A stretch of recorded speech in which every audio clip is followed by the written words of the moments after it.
Para se falar de amplificadores, é necessário falar em transistores. Afinal, é o material de que são feitos. Vamos recordar que um dos parâmetros essenciais de um transistor é o ganho de corrente. Na prática, o quanto a corrente de base é amplificada de modo a, digamos, converter-se em corrente do coletor. Mas podemos também entender um transistor como um amplificador de tensão.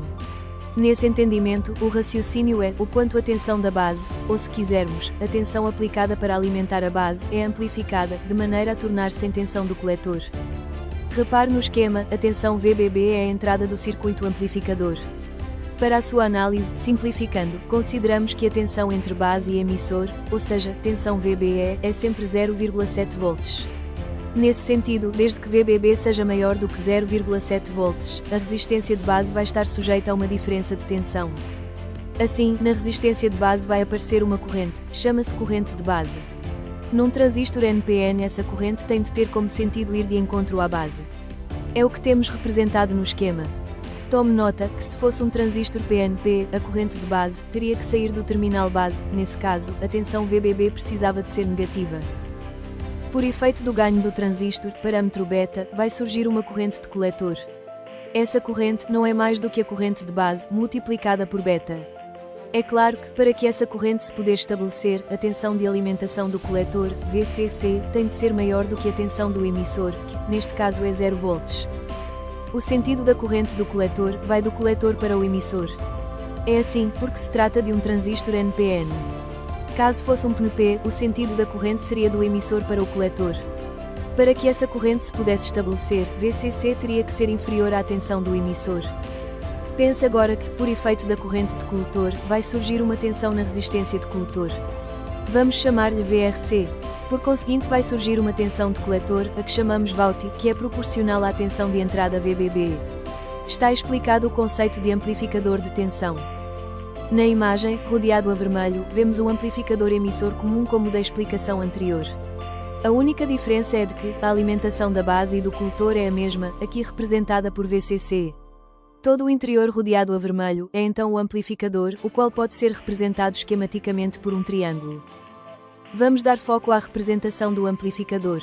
Um triângulo. O A no interior é uma alusão ao ganho do amplificador, vem do termo em inglês average. Uma linha à esquerda a representar o terminal de entrada e outra linha à direita, que sai do vértice, a representar o terminal de saída. Matematicamente, a tensão de saída corresponde à tensão de entrada, multiplicada por A, ou seja, pelo ganho em tensão.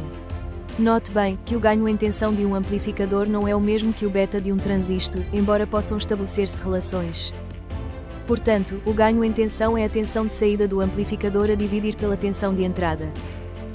Agora considere que são colocados dois amplificadores em série. O diagrama de blocos apresentado sugere isso. Portanto, a entrada do segundo amplificador é a saída do primeiro. Facilmente se demonstra que o ganho do conjunto consiste na multiplicação do ganho de todos os amplificadores da série. Outra maneira de expressar o ganho é em decibéis. A forma de calcular está expresso na expressão que se apresenta. Consiste em calcular o logaritmo do ganho e depois multiplicar por 20. O resultado será o ganho em decibéis. Por exemplo, ganho 1, que significa que a tensão de saída é igual à tensão de entrada. O ganho 1, expresso em decibéis, corresponde a 0 decibéis. Quando se trata o ganho em decibéis, facilita o cálculo de amplificadores em série, solução que é comum. Neste caso, o ganho do conjunto é apenas a soma dos ganhos parciais. Deixar ainda referido que também se pode calcular o ganho em termos de potência. Nesse caso, o ganho consiste na potência do sinal de saída a dividir pela potência do sinal de entrada.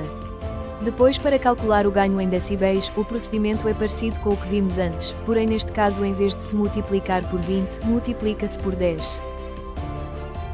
O circuito elétrico original de um amplificador pode ser demasiado complexo.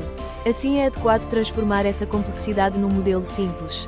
Na imagem vemos o modelo de um amplificador.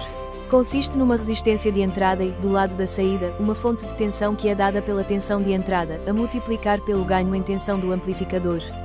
Em série com esta fonte de tensão está a resistência de saída. Repare que o ideal é que a resistência de entrada seja muito elevada. Se assim for, a corrente de entrada é muito pequena, o que é ótimo por razões energéticas e significa que a potência do sinal de entrada pode ser muito pequena. Por outro lado, também idealmente a resistência de saída deve ser muito baixa. Bom, seria que fosse mesmo zero. Se assim fosse, a tensão no terminal de saída seria igual à tensão gerada internamente. Não existiriam perdas por efeito da resistência de saída. Essas perdas serão sempre maiores quanto maior a corrente de saída, mas também quanto maior a resistência de saída.